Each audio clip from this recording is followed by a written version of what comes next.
Hello students, आज हम पढ़ने जा रहे हैं chapter 1 bio kingdom the living word. NCERT का पहला चैप्टर पढ़ने जा रहे हैं। तो इसका पहला टॉपिक है जीव क्या है।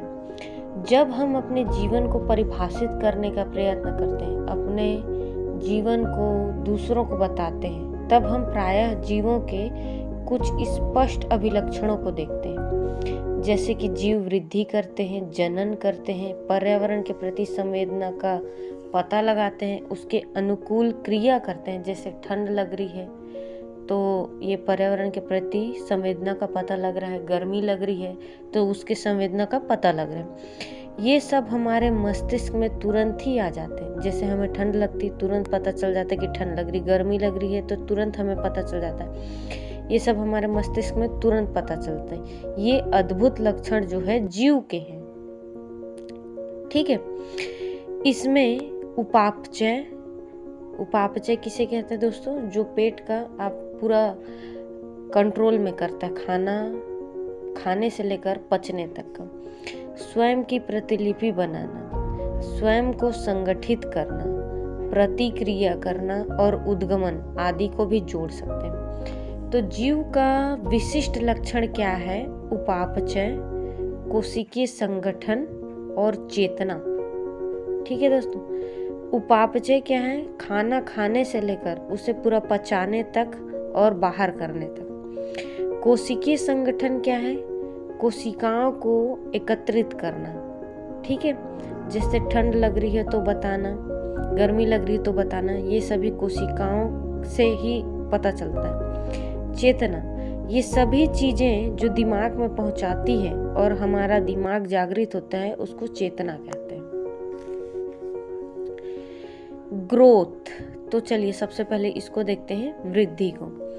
किसी ऊतक अथवा जीव अथवा उसके भागों के द्रव्यमान अथवा आकार में बढ़ोतरी को ही वृद्धि कहते हैं। जैसे कि कोई ऊतक है, ऊतक सबको पता है किसको बोलते हैं?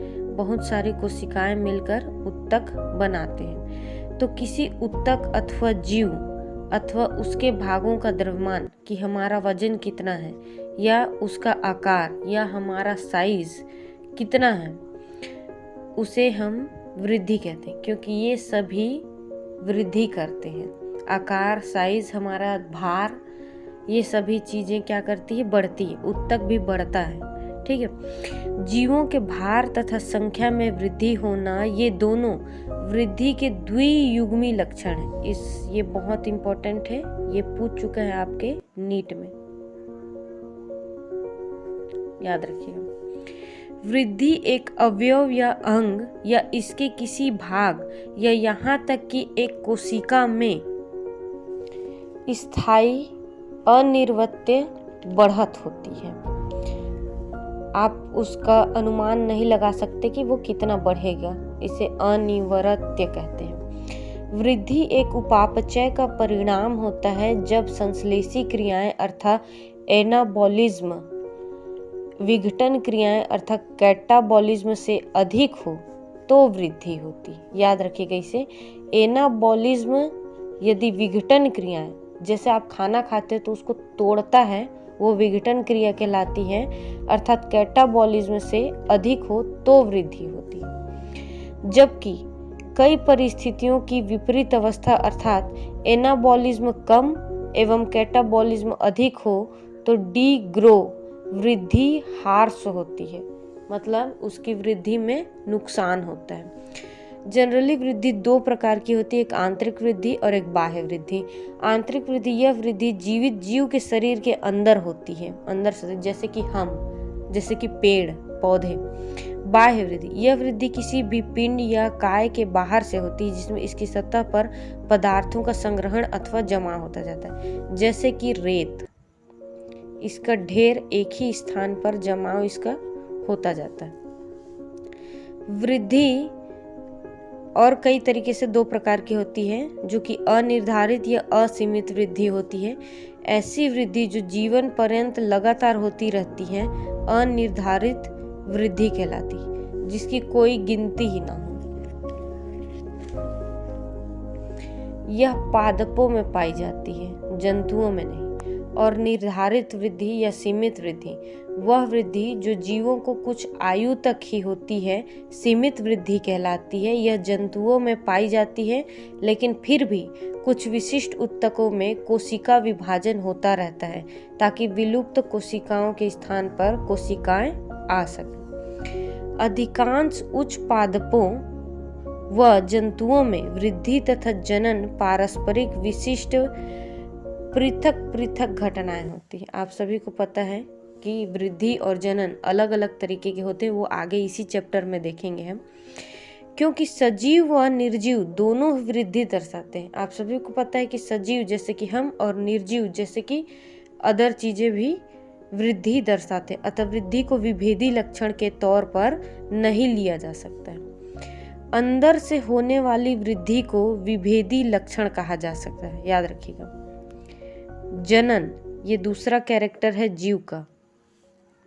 संतति अथवा नए सदस्य बनाना ही जनन कहलाता है। जैसे एक संतति और एक संतति दोनों मिलकर आपस में एक वृहद संतति का निर्माण करते हैं, ये जनन क्रिया कहलाती है। इसका आगे आपको अगले पार्ट में मिल जाएगा, अगले वीडियो में मिलेगा। बहुकोशिकीय जीवों के संदर्भ में जनन का अर्थ क्या होता है? अपनी संतति उत्पन्न करना है, जिसके अभिलक्षण लगभग उसके माता पिता के समान होते हैं, जिसमें बहुत सारी कोशिकाएं पाई जाती है। जैसे हम बहुकोशिकीय कहलाते हैं। तो जब बच्चे पैदा होते हैं तो वो अपनी संतति यानी अपने माता पिता के जैसे ही दिखाई देते हैं। एक कोशिकीय जीवों जैसे जीवाणु, बैक्टीरिया जिसे कहा जाता है, एक कोशिकीय शैवाल काई सभी को पता होता है, अथवा अमीबा आदि में कोशिकाओं की संख्या बढ़ना ही जनन है। अर्थात एक कोशिकीय जीवों में वृद्धि व जनन एक दूसरे को पर्यायवाची अर्थात समान होते। किसी भी निर्जीव में जनन नहीं होता, ध्यान रखिएगा। कई जीवित जीव होते हैं जो जनन नहीं करते हैं अथवा नहीं कर सकते हैं, जैसे कि खच्चर, खेसर, बंध, कामगर, मधुमक्खी, अनुर्वर, मानव युगल आदि। अतः जनन को भी जीवित जीवों का विशिष्ट लक्षण नहीं माना जा सकता है। इसका अगला पार्ट आपको अगले वीडियो में देखने को मिलेगा।